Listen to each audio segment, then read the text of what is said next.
Bibles, Exodus 20 verse 15. Exodus 20 verse 15. So atong dunganan sa pagbasa, this is a very short verse of the Bible. So kung wala mo'y verse, memorize ninyo ni para na mo'y memory verse. Exodus chapter 20 verse 15. Okay, are you ready?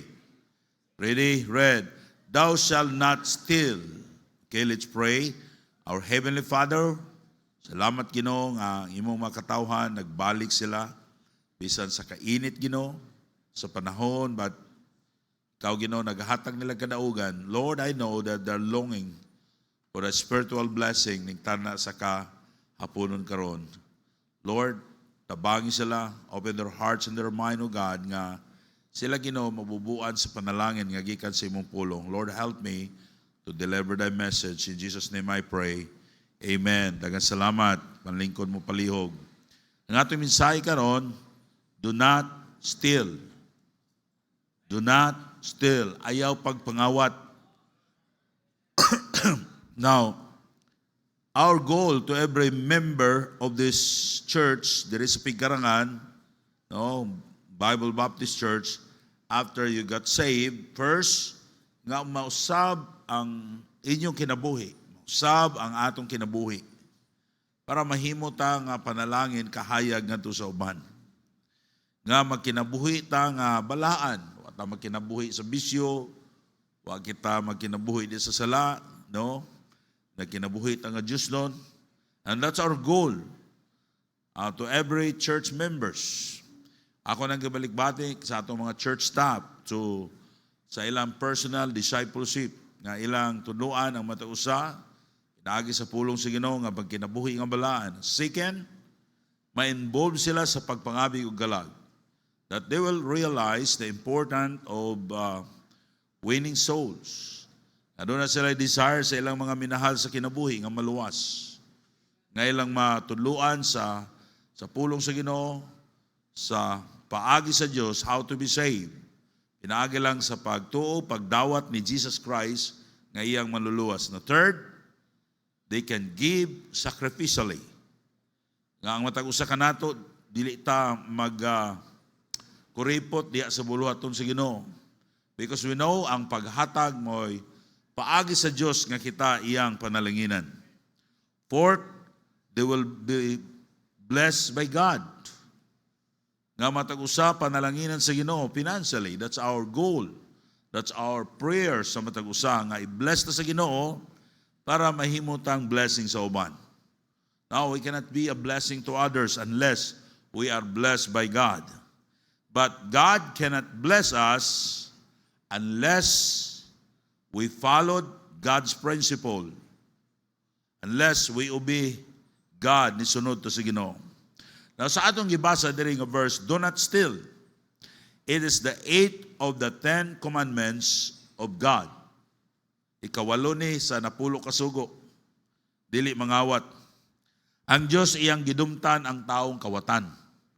Maigsoon ko sa Ginoo, kung ang Kristohanon mangawat lang tagihapon, no, sa atong time, sa atong trabaho, gamay nga butang atong kawaton, usaon nato nga kita i-bless sa Ginoo financially. Maunay nakababag usay sa atong panalangin, sa atong kinabuhi that wala ta mo progress, wala ta mo success, wala makita ang atong paglambo sa atong kinabuhi, wala ta mo asenso sa atong panginabuhi. Kay nga naman, nagpadayon ta nga tikasanta, kawatan. Now, unsa man ang una, the meaning of stealing. Pastor, unsa man ang pagpangawat? Na ang pagpangawat, mo ni mga butang atong masabtan, take another person's property without permission or legal right and without intending to return it. For example, nakakita ka kwarta, kabalo ka kisay tag-iya, imong gitaguan. Wala nimong giuli. Kawat na. Amen? Okay? Anything ay imong gikuha nga dili imuha nga wala ka manangid. Ngawat kag tanglad. Pastor, wala man gud tag-iya. Ayaw pagkuha, kay wag ka mananghid. Usahay, doon na may sa una, doon na may pundok nga kahoy, daghan kayo niya. Kay nag-construction man, doon na niduol na ako, ingon siya na ako, Pastor, pwede mangayo ko, usa ka kuan ba, usa ka stick, 2x2 kay, doon na ko'y gamitan, Pastor. Ingon ko, o sige, kada adlaw naman nung siya magkuha, kay nananghid na kuno siya nako.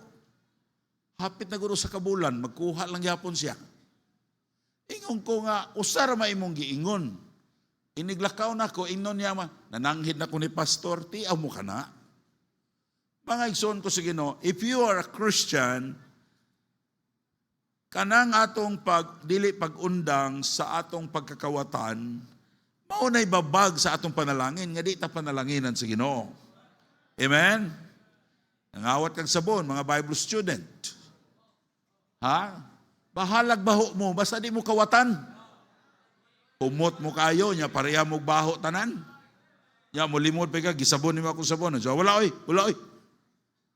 Anong paliham lagi tagbaho niya, magbutkag, pareha tagbaho. Tiyaw mo na. Saan na ng pagkapastor ninyo? Bible student, pag aning kawatan nagsabon, gamay naman ang sabon, Pastor. Gamay o dako, parihara na. Amen? Now, if your children, kawatan, train them, nga dili sila mangawat.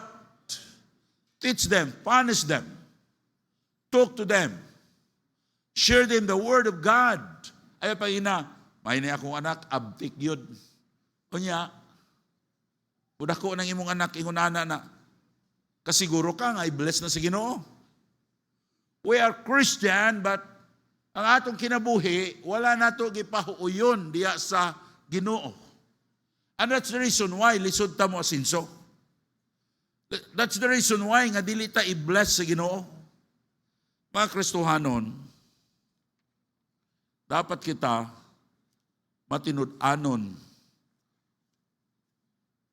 Dili ta kawatan. Panahon, for example, nagtrabaho ka, ang imong adlaw, 400, 300, nagpilang oras, 8 hours, 30 kapin. Uban, 40 kapin ang oras. Nya karon nagsikag text, kay wala diha imong amo. Unya, nagampo ka nga panalanginan ka sa Ginoo.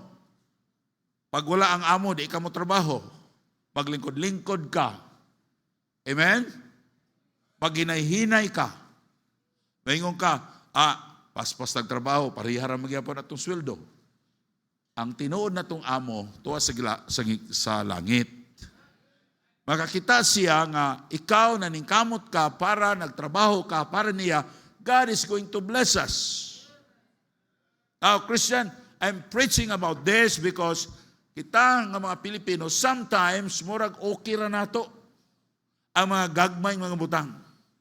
Bahala pag pobrita basta di lang takawatan. Amen? Bahala pag bahuta basta di lang ta mangawat og shampoo, di ta mangawat og sabon.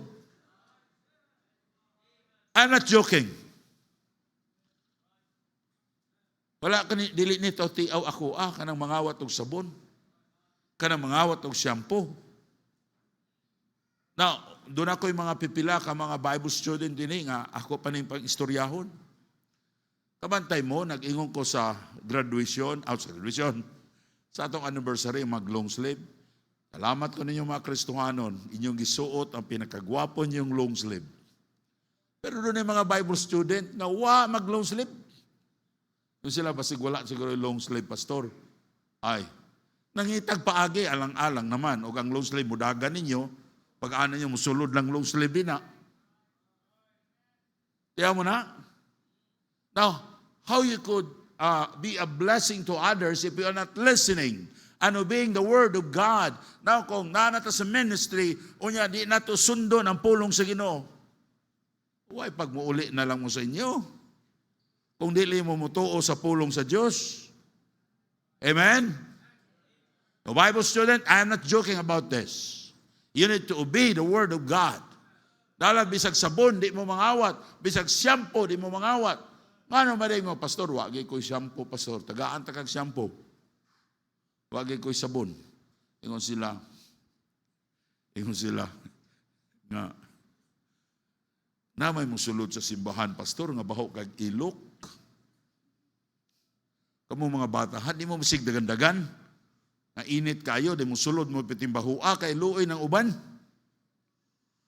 No, mga ginikanan, inaot no ta nga atong i-train ang atong mga anak nga limpyo sila kay usahay ni sulod ko hasta malipong ko sa baho ay maluoy ta sa atong mga kaubang Kristohanon. Amen?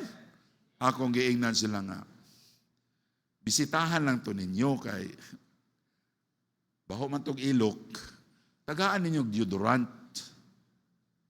Ako tong sugoon, dire yung stop sa church. Tagaan kayo mong deodorant, ay nalang mong pangutana pod. Sa unsa man na, Brad?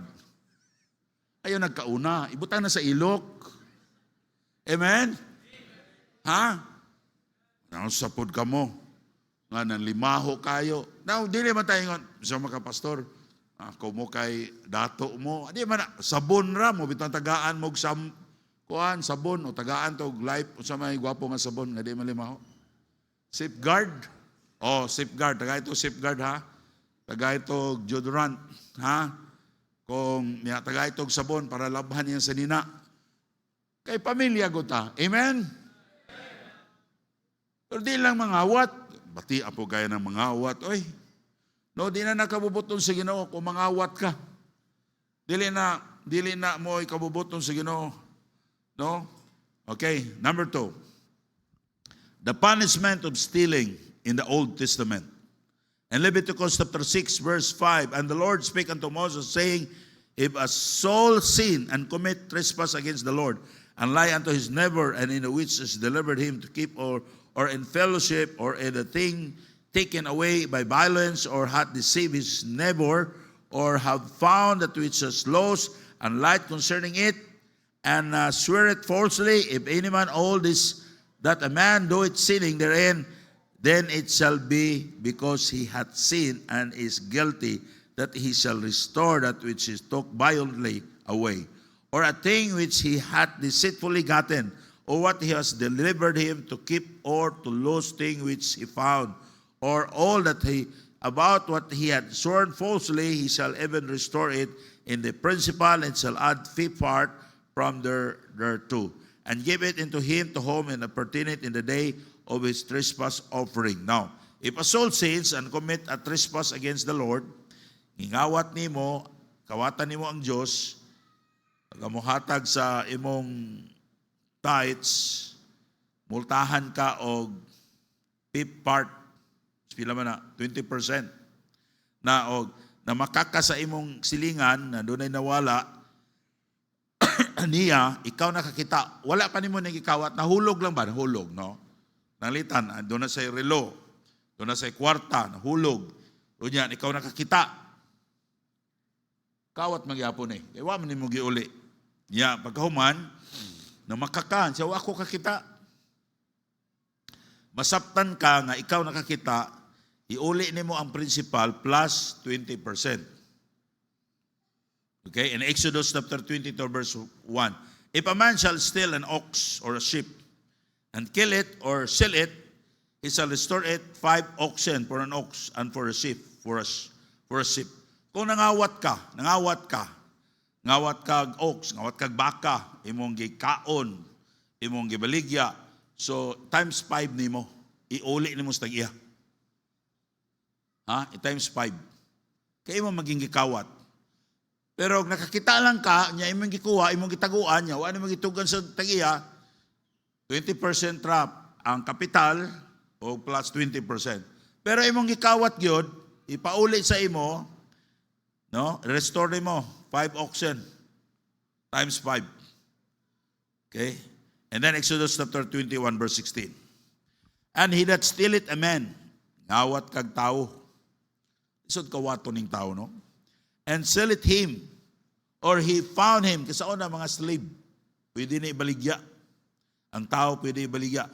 Or he be found in his hand, he shall surely be put to death. So kung ang tao, pasabutan ni sa atong panahon, nangidnap siya, Nasapnan siya, nga nanginap siya. Ang iyang silot, death penalty. Grabe. And then, the reason of stealing. Nga naman tao mangawat. Amin yung mga Kristohanon, kung mangawat kita, ang una natong gikawatan ang atong kaugalingon. Nangawat ka grilo, no? Inka, ako ning kawato ni. Pero wa ka kabalo, na kanang relo imong gikawat, gamay ra nagkantidad, mas dakog kantidad ang nawala nimo. Your reputation. Di na ma-refill pa. Dili na mabakwi pa nimo. Generation to generation, you are branded nga kawatan ka. Dako kaayo nag-epekto sa imong kinabuhi. Pastor, nakapangawat na ko, pangayok pasaylo sa Ginoo, saad sa Ginoo, Lord, bisag piso, di na ko mangawat. But, ang imong pagkapangawat, ang imong reputasyon, dili na ginamausab. So, kaning pagkakawatan, usa kini ka, kuyaw kaayo. So, sa katao, nga wa siya'y kahadlok sa Ginoo. Kuyaw ni nga kinaiya kung dili nato ni inumduman nga sala ni, dili ni maayo. Usay sa mga gagmayng butang atong unahuna nga okay ra mangawat ko. No. It is not. Mao na ibabag sa atong panalangin nga di ta i-bless sa Ginoo.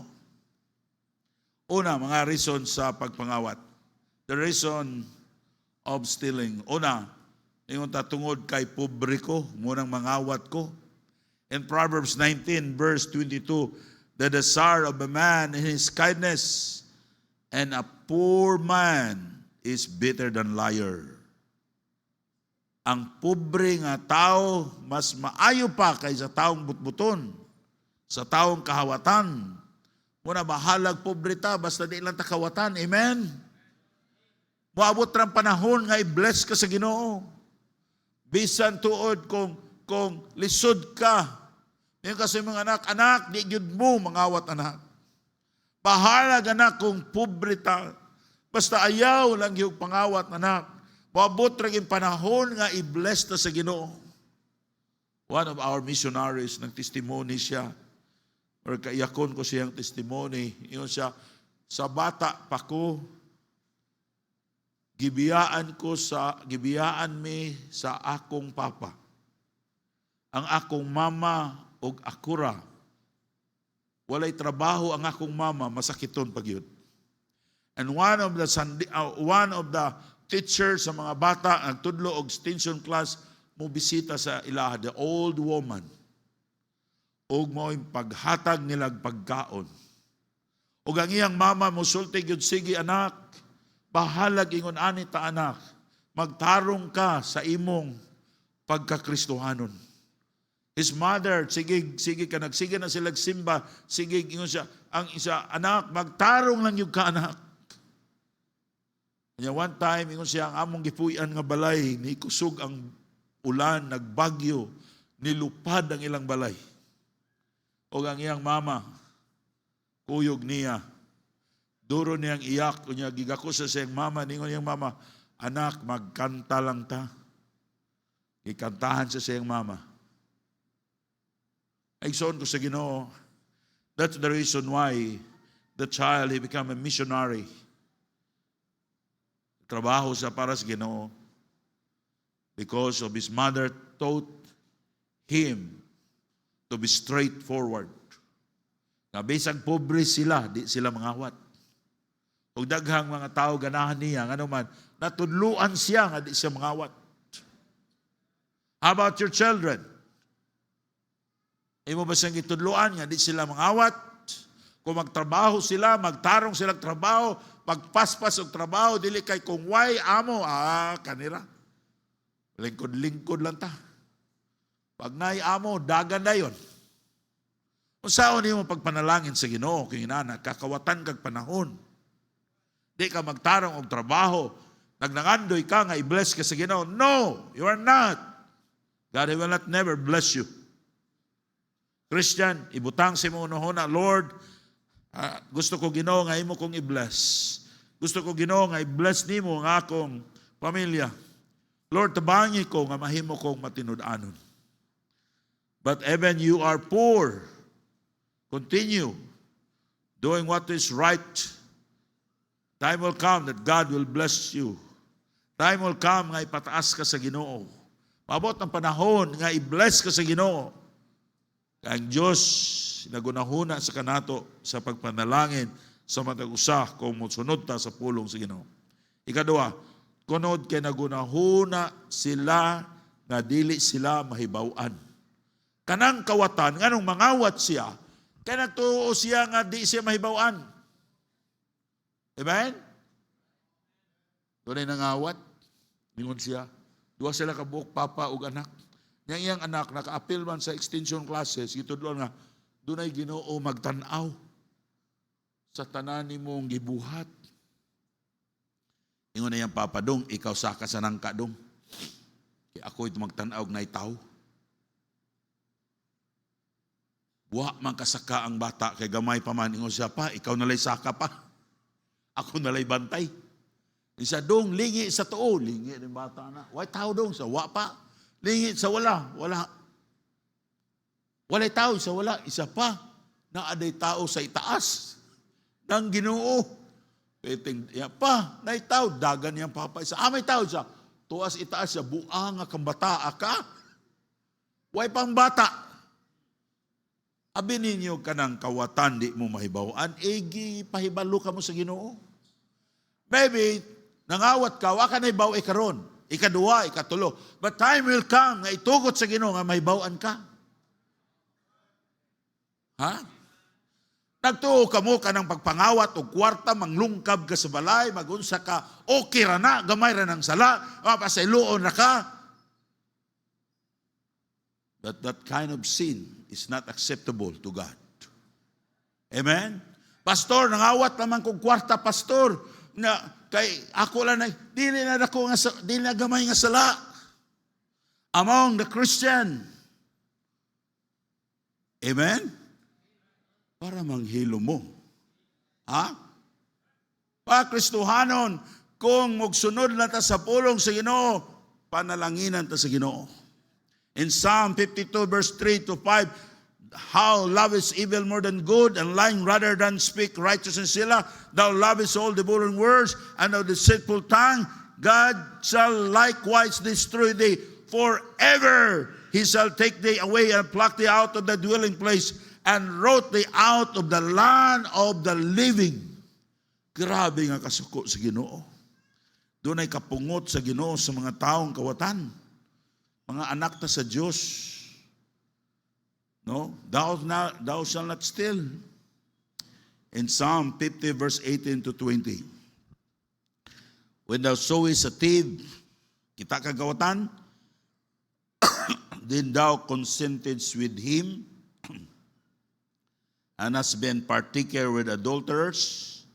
Thou gavest thy mouth to evil, and thy tongue frameth deceit. Thou sittest and speakest against thy brother, and slanderest thine own mother's son. This thing has not done, and I keep silence. But notice that I was altogether such one as thyself, but I will reprove thee, and set them in order before thine eyes. Now consider this, ye that forget God, lest I tear you in pieces, and there be none to deliver. Yun ang Ginoo nga kamo kung makita mo kawatan, murag okay ra ninyo, sa kumbati bay, panginabuhi na. Yamingon sa pila may mo nakawat diya, barato be. Ingon na ba? Ingon ang Ginoo niya, doon ay naghimog dautan, okay ra ninyo. Ingon ang Ginoo, na consider this, kamong nakalimot sa Diyos, wala mo'y kahadlok sa Diyos, lest I tear you in pieces. Grabe ang Ginoo de masuko, no? Kunis-kunisun ta sa Ginoo. Ug niingon siya, and there be none to deliver. You cannot escape from God's judgment. A Christian, ang Ginoo nag-desire siya nga iyat ang i-bless. Para manghilahan ta sa mga tao that we are God's people. Para mailahan ka sa imong mga parente nga katawhan ka sa Diyos. But in one condition, you need to follow God. Amen? Especially in stealing. Panglimbong ka, ikinaiya nato. Bisan mga gagmayng butang.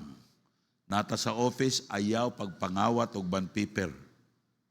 Ayaw pangawat og bala sa stapler. Sa stapler man ni pastor. Ngano man stapler? Kawat man na. Ha?